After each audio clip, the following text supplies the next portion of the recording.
Oh my God, why is it that people like to make things so hard and unnecessarily so? Human beings, too many of us just like to overcomplicate things and make life harder than it needs to be. What am I talking about? Well, stay tuned. By the way, you may already know this, but I'm Bob Baker, and I'm recording another one of what I call a strollcast, where I'm out walking my dog, and thought I would just use my iPhone, fire up the voice memo app, and record a podcast episode, or at least an audio memo to you. So, what was that great pronouncement that I made at the beginning there? Well, recently I've been getting back into mentoring and coaching people one-on-one, and I've actually had like 3 Zoom calls with 3 different people in the past week, and really am enjoying those. But so many times, whether it's an author or a musician or just someone who has a message that they want to get out into the world, we just overcomplicate things. But then it's a reoccurring theme. I've been guilty of it too, but I guess maybe now that I'm a little older, I have a little bit of wisdom, maybe I'm relaxing into this process. But working with people, observing them, people just like to overthink things and just make things a lot more complicated than they need to be. For instance, a lot of people want to know the exact path to take, the perfect path. I don't want to make any mistakes. So Bob, I need to know the exact thing I need to do.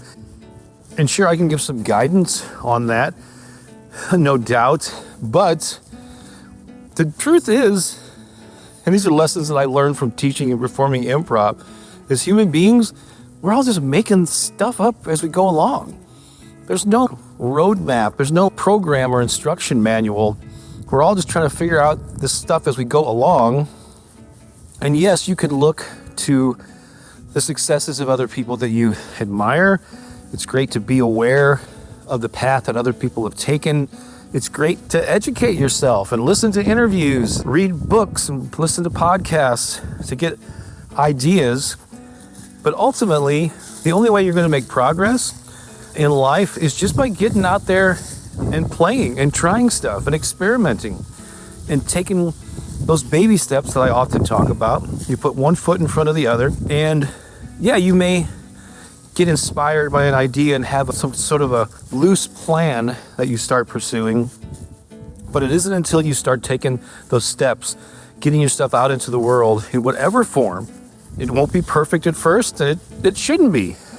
You're going to be messy, and you have to give yourself permission to be messy, permission to be imperfect. And as you take action and share your stuff with the world, start working on that book, start working on your music, whatever it is, and getting it out into the world, clarity will come. The more that you indulge in the thing and develop your skills, the more clarity you're going to get as a creator. But also, as someone who is sharing your art or your message with the world, you're going to start getting feedback from real people. And that is going to provide some clarity as well. And eventually you will get to the point where what you enjoy doing, what you're good at, what you're excited about, it will overlap with a need or a want in the world, and people will let you know that by liking, commenting, by the views on certain things will be more than others. And that's an indication to you, as much as we hate social media and algorithms and all that stuff, it is a barometer on what people are resonating with. And sometimes you're quite surprised with, wow, I created this thing half asleep and it got so much attention and engagement, and this thing that I spent weeks on got nothing, So there must be something about the thing that is getting the attention that's resonating with people. So at that point, you pause and you look at it, and what was it about this thing? Was it the topic? Was it my approach? Was it the way I created it, the way it was presented? And then you just do more of the stuff that's resonating with people. So you would never go and create something or address a topic that you're not interested in just for the sake of getting eyeballs and views. My philosophy has always been, there's got to be something that's genuinely a part of who I am. It's an authentic expression of who I am. And I encourage you to do the same thing. But as I'm doing that in multiple ways, we're all multifaceted individuals, right? There's any number of things we could talk about, any number of creative interests that we have.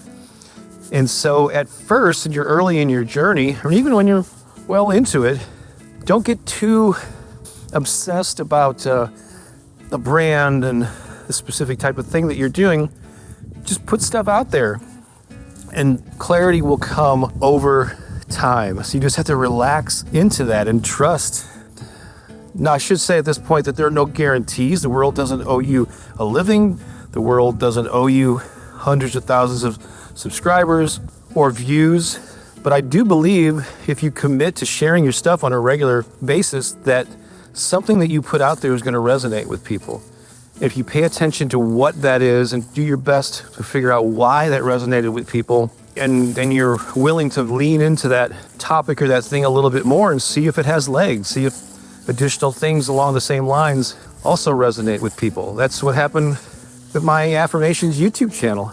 At the time I put out my first affirmation video on YouTube, several years ago, I was also experimenting with meditation music and guided meditations for relaxation and all this stuff.